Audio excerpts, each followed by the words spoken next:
everyone. So yeah, it's finally here, the Sakamoto Days anime. And how did this first episode do for me? Well, I guess to start off, let's talk about the opening for this puppy. And like I alluded to back in my chapter 21 review of the opening, it gives a very chapter 21 review. The opening does give a very 2000s era anime vibe, whether it's from its music or even just the visuals themselves. It does feel very like 2000s, giving kind of both giving not so much a story in its opening, but more so just an introduction to the world, these characters, all that kind of thing. And so it so and all even reinforced by a very talented J-pop singer like in the form of Vondi, whose entire repertoire and career feels like it's always dripping in early 2000s. So it all just kind of I think and again I think that's very much the intent. They wanted to capture the feel of like a late 90s, early 2000s anime because in a way that is kind of the vibe of the series outside of a few like modern day aesthetics, you could say. Um, and as a whole, it really does go for, and that's what it really does go for. But okay, for those uninitiated or only those who have know this series by name or word of mouth and haven't read the manga, what's the series about?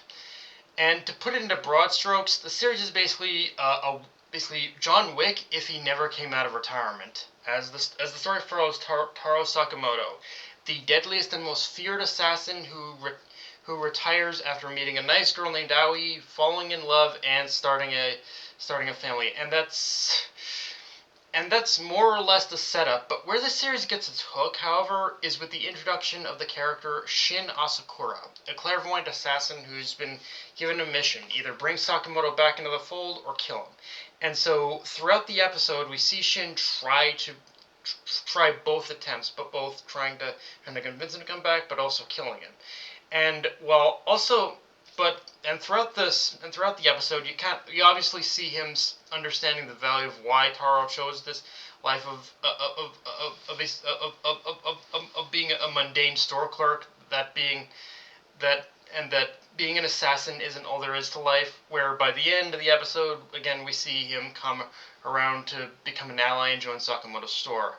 Now, the interesting thing about revisiting Shin's introduction in the anime to me is that while he acts as a great surrogate to introduce us to Sakamoto's way of life, his introduction also sets the tone for the rest of the series going forward, which is that, as Shin himself put it, he basically he and Taro they basically did pretty much used to be partners. They were old acquaintances, but back when Taro was still an assassin, and that in itself really sets the tone that the past is going to come back to bite Taro square in the ass and him coming to realize it's a lot harder to escape that life than he initially thought. Like as much as he's going to try to keep holding on to the life he currently has, at some point that bubble is going to break. It in a way where he is going to be forced to kind of to at least step back somewhat into the fold, at least in order to protect his family. Now, I want to jump right into adaptation because this first episode pretty much adapts the first chapter point for point, but it also adds a few flourishing details as well. For example, when the fight in the convenience store happens, between Taro and Shin happens, the anime adds a couple more perspective shots to already existing scenes. The anime added one detail I also really liked, which is that after Shin gets kicked into the shelves by Sakamoto, in the manga, the scene immediately cuts to him waking up after being knocked out. But the anime adds one more moment before that, where before Shin passes out from the impact, we see his perspective of looking at Taro in his current state, which then cuts to a sort of a vision or a visionary look at how Taro looked in his prime as well, which admittedly you could say this might ruin a surprise later in the series, but I do like how we do get Shin's perspective in that moment where he fully realized Sakamoto might not be at the top of the game, but he's still as dangerous as he was in his prime. Also, just on a more general level, I feel like the one thing that the adaptation that the anime is doing right is I feel they're taking a very cinematic approach to how they're adapting this series, at least just based on the first episode, as the anime not only has a very sort of sketchy noir, no, a very, very sketchy noir style in a lot of scenes where it has very dimmed light and whatnot, but I also like how they're playing around with camera angles a bit more and putting more mood and emphasis on certain scenes. Like the one moment after the family dinner where Shin thanks Taro for the meal. In the manga, that was mostly an overhead view with a few like close-ups and maybe like a small like wide shot wide shot or something.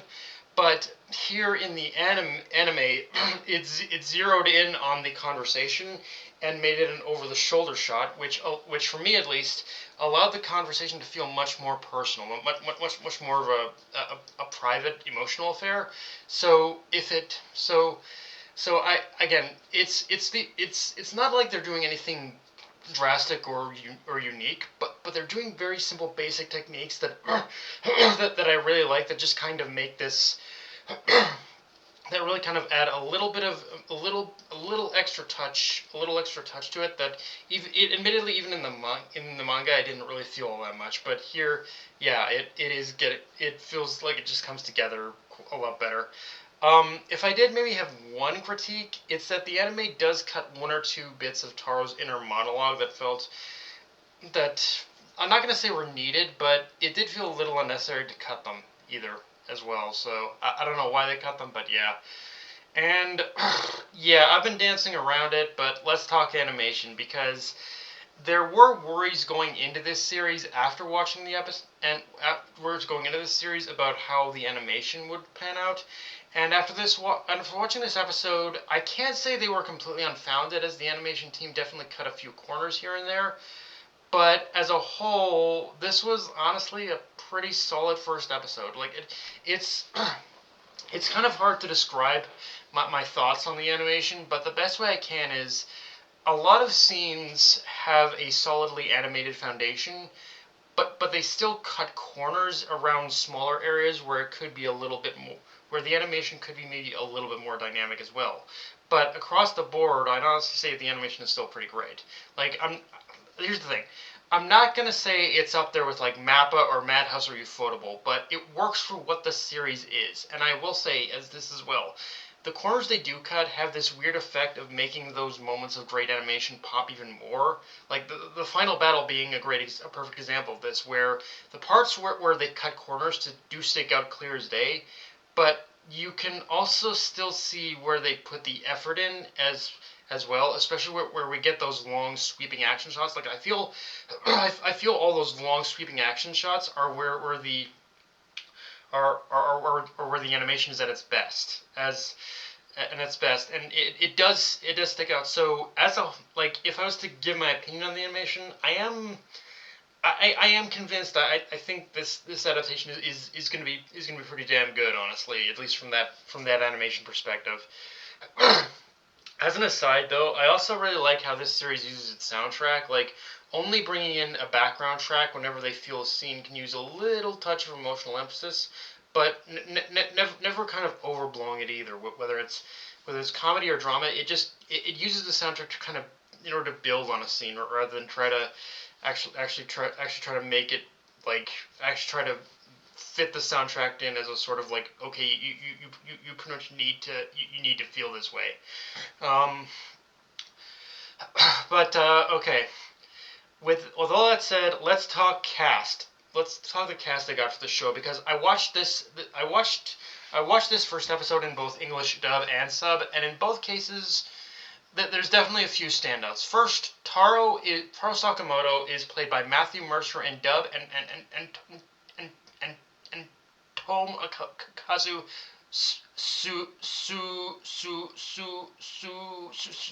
Gita in sub, and the thing about Tom Akazu is the thing, and Tomikazu is kind of the easy one to talk about, because in this case in this case because it's this. When you look at Tamakazu, the guy stands out immediately. He's the voice of Gentoki from Gintama, Katakuri from One Piece, and Joseph Joestar from JoJo's Bizarre Adventure.